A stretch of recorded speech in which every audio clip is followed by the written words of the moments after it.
What is going on, my good people? This is your main man, Ben, here. We are Talk Active, practicing wisdom, justice, courage, and moderation.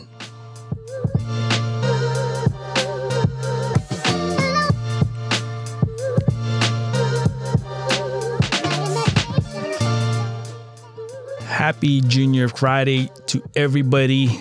It's amazing. It's almost Friday. Once again, I'm getting excited when I hear that Friday.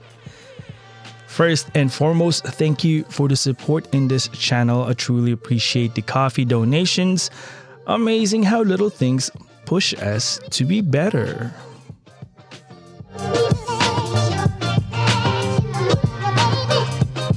Hearts Month, February. I hope you guys are full of love and contentment. I hope you did something for your loved ones. Anything. Small gestures, little balloons, flowers, chocolates, whatever. Little things, minor details that makes it more meaningful. This month is a month of emotions. We practice moderation. The goal for this month is reaching a stable understanding of our emotions. That way, we are not basing our reactions due to other people's action. And by the way, folks, if you are new in this channel, we mainly focus on self-well-being. The goal is molding us to be our own artist and mastering our own life as the ultimate art.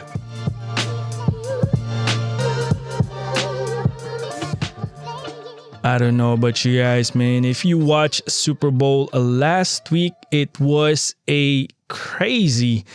I have my own opinions on it, but I think that last play between the Kansas City Chiefs versus the Philadelphia Eagles, that holding call, man, I don't know.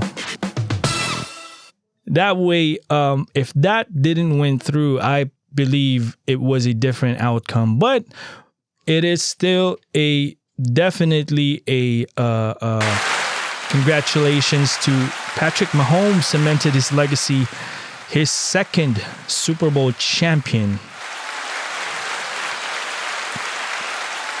Yes, indeed. Yes, indeed. The first time in Super Bowl history where two brothers, the Kelsey brothers, go against each other. But it was amazing to watch those clips that they got with their mom, and then the mom was wearing the other shoe was an Eagle shoe. The other one was a Chiefs shoe. But yes, it was just a treat, man. And shout out to my brother and my sister-in-law, Elma, John. They paid a visit here and we enjoyed each moment. And the kids, especially Alexa, man, it was amazing. You know, whenever you have time to reunite with your loved ones, man, one thing I learned is, aside from being patient, you have to cherish each moment. Those little things, you don't have to make it big. There will be things that will be challenging, but little things, stick to, your normal routine, your normal treatment to each other and your siblings, especially either your brothers and sister. Cherish each and every moment, because one thing I learned is that age will not care at all. It will not wait. So whenever you have chance to have fun and spend time with your siblings, do it.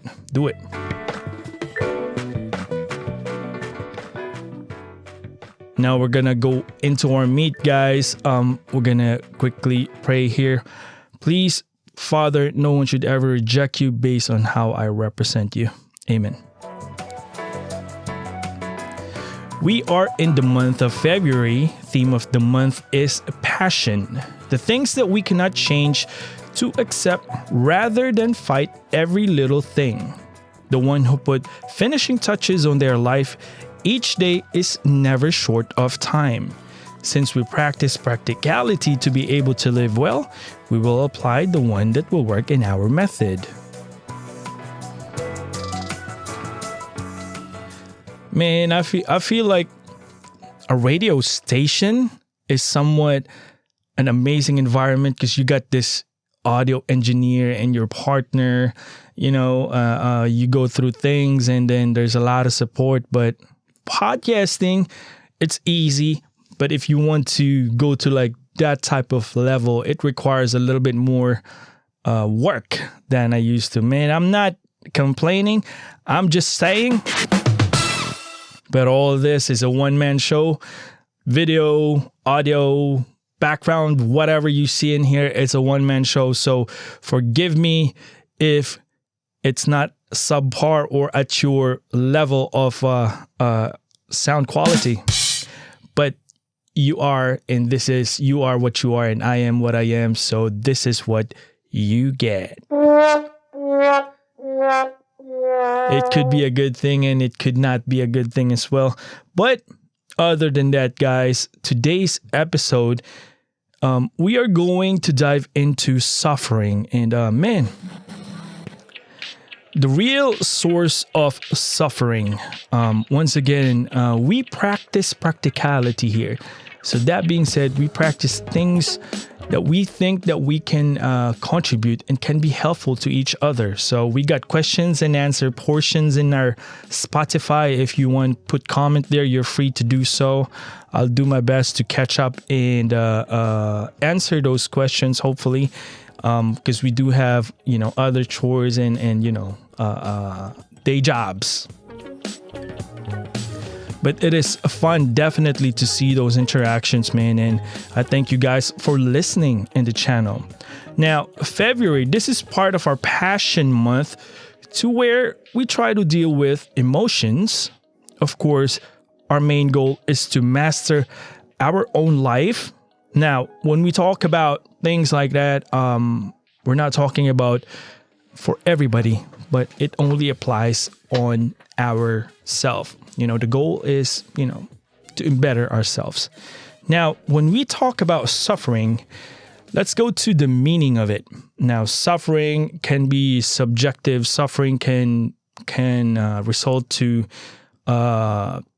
different outcomes, or, it's a result, or maybe a result of what you did. That's why you're suffering.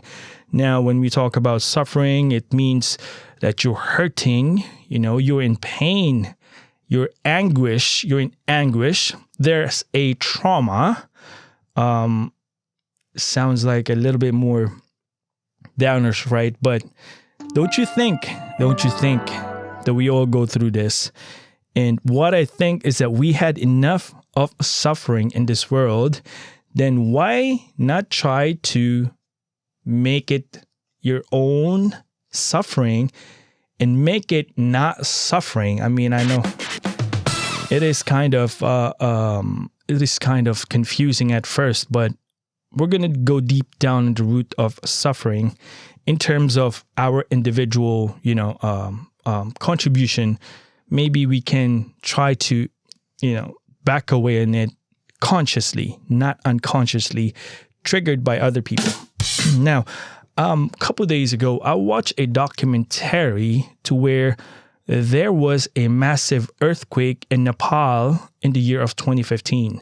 So I watched this, I think it's in Disney Channel, and that earthquake was so strong, it claimed, I think 9,000 people died in that earthquake and displaced a lot of millions and millions of people, lost their homes. So aside from that, homeless people, as a result of that earthquake that spanned to Nepal, to the different regions in Kathmandu, on the different side of Mount Everest Base Camp, and then Base Camp 1. So that was really, really strong. 7.8, I believe. That was the magnitude of that earthquake.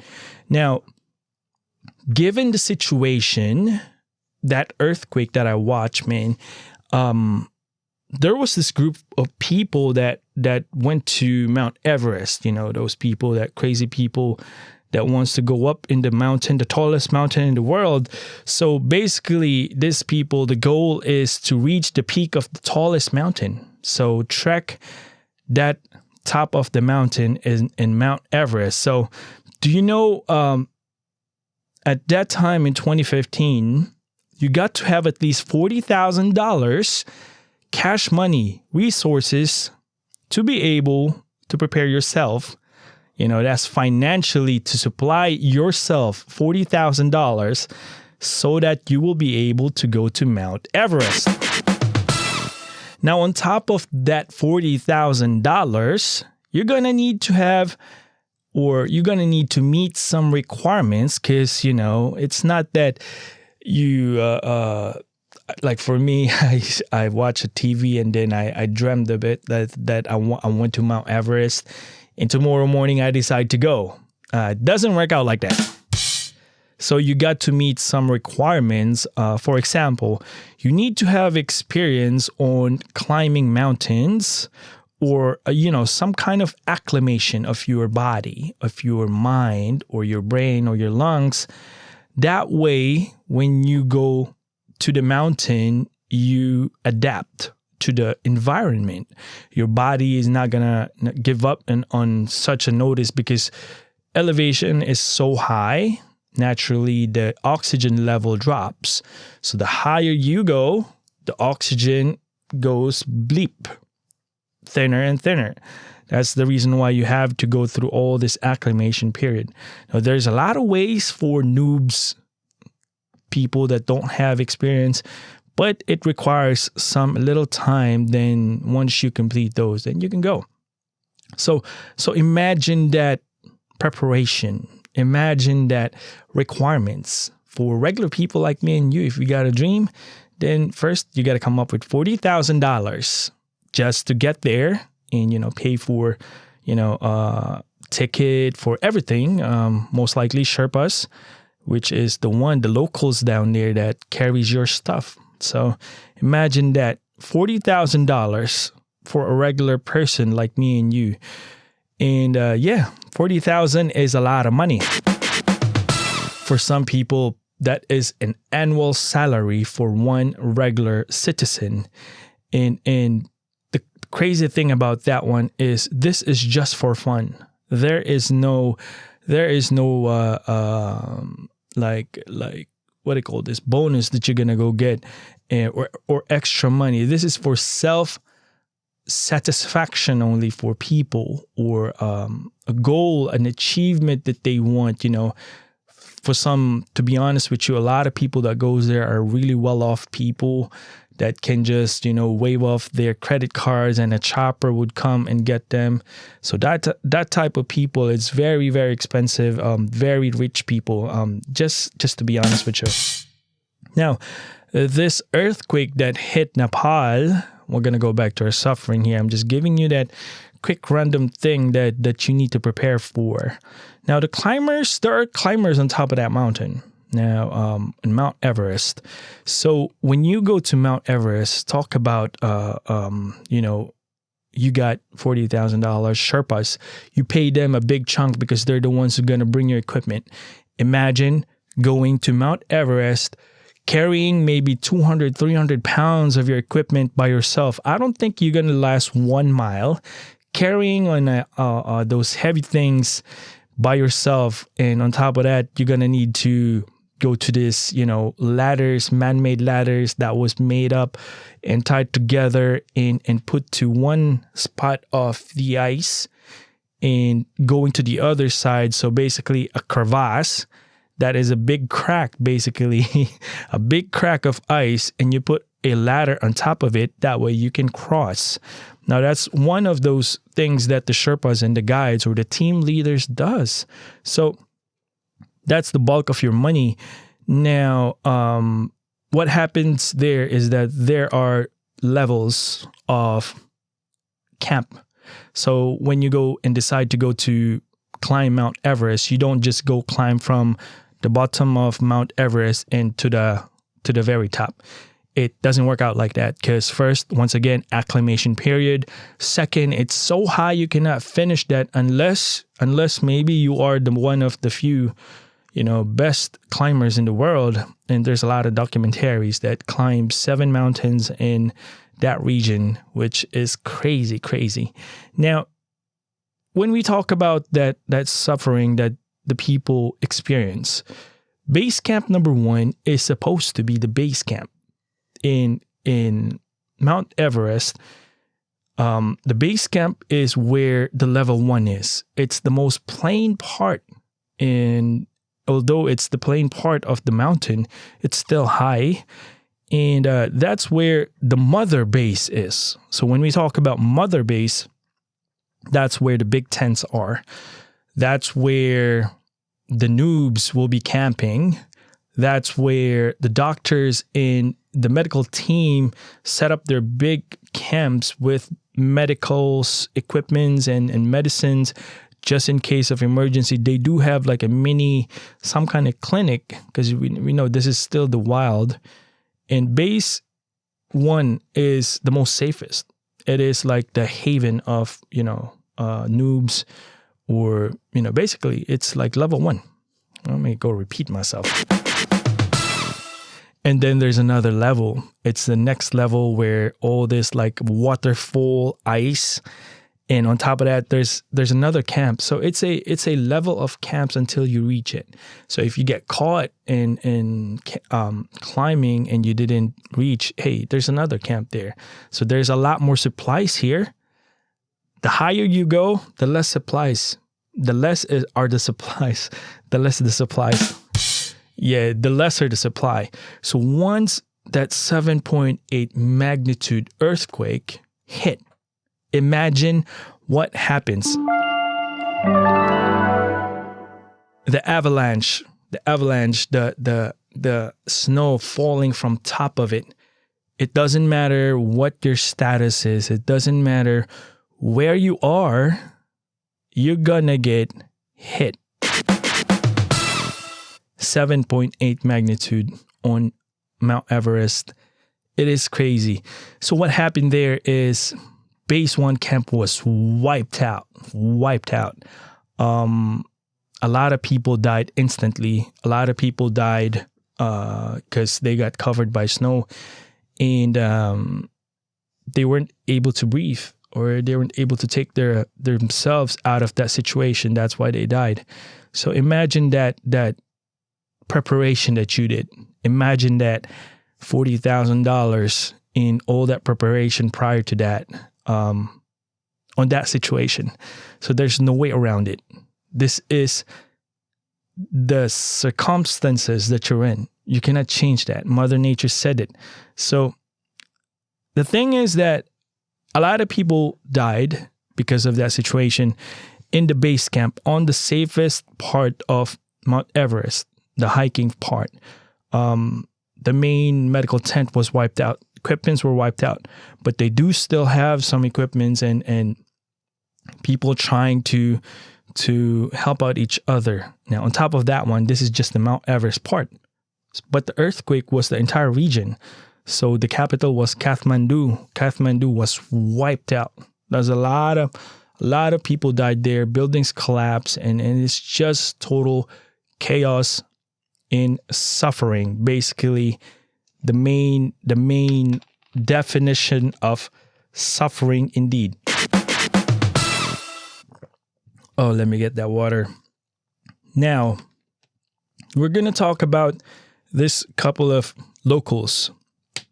There's some village tribe leader. There's a couple of things that I point out. There are this 2 Israeli, 2 or 3 climbers. Now, they didn't know that there's some kind of rule that is going on. If situation like this, locals, what they do is, once the building collapsed, the village was wiped out, gone. They leave whatever's in there. They don't touch anything, because this is your property that belongs to you. This is your property. This belongs to you. So the situation is already dire. situation is already bad. There's earthquake is bad. A lot of people died instantly. Now, this Israelis found a box. Now, this box contains money and some information of the local. I think identification and some money. So the Israeli thinks that, hey, we got info here. They opened the box. They found cash. They found a local ID. So one of the locals, the Israeli thought, hey, I'm going to bring this. The people needs this. I'm going to go get a bag, put everything in it, and then I'm going to give this to, whoever is the leader. But little thing he knows that it wasn't, his intentions are good, according to him. I'm just relaying it to you guys. But the locals took it in a different way. Remember I told you they don't touch anything. It's somewhat like sacred to them. So they took it the wrong way and they got furious about it. Man, I tell you, when I say furious, they're ready to kill. Now, the thing is that objectively, there's no thing in there that says this is good, what you did is good, and what you did is bad. That's the occurrence between the Israeli and the local. The thing is that the misconception of helping and taking advantage took place. There was a tragedy, which is the earthquake. That's the real source of harm, the real source of the suffering for everybody. Unable to think properly, the grieving, the loss, resources are gone. At the same time, there's the environmental element. It's cold and all that stuff. So the rest that survived, they still have to deal with life. They still have to continue to live. Now, going back to the employer and the employee, the mistrust of employee and an employer, the Sherpa, the leader of the village, that is so mad and infuriated and furious about the behavior that displayed is unacceptable because of the culture. Now, the process of that relationship between the employer and the employee, I hired you to be part of my goal to reach Mount Everest, and they accepted it. Now, there was a mutual relationship between that one. There's a business, there is a storm alert, by the way, not in thing, but that's a business. Now, when the hurting was applied, when the earthquake happened, it changed. It changed. Now, the helping and mistrust occurred. There was grieving. Everything was happening so fast. And there is no explanation that can be heard by the locals, regardless what the Israeli says. But overall, they are getting physical. Now, thank God there was a military that tried to rescue that intervened. And then, long story short, it was resolved. But the thing is that the mistrust has already been given to each other, and that situation, the earthquake, the hurting, was already irreversible. Now the locals is still not happy with it.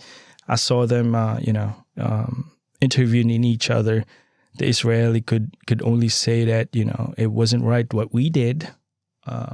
If they have chance to do it, they won't open that box. But other than that, man, it reminds me of things that we can control and what we can control in terms of situation when we are hurting. The goal might be helpful. The intention might be nice. The intention might be pure, but we don't know that we might be causing more harm on a already bad situation.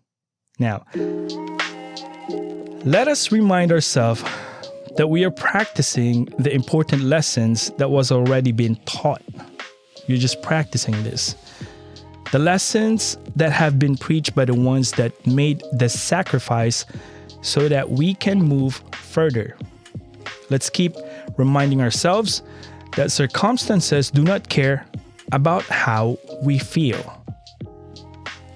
That's a constant says, do not care about your reaction. Once again, that's a situation that does not care about your reaction. Their circumstances are not people. Ultimately, the situation do not care at all. Let's get hold of ourselves and don't make things harder than they need to be. Thank you guys for listening. Always remember, God is good all the time. This is your main boy. Peace out.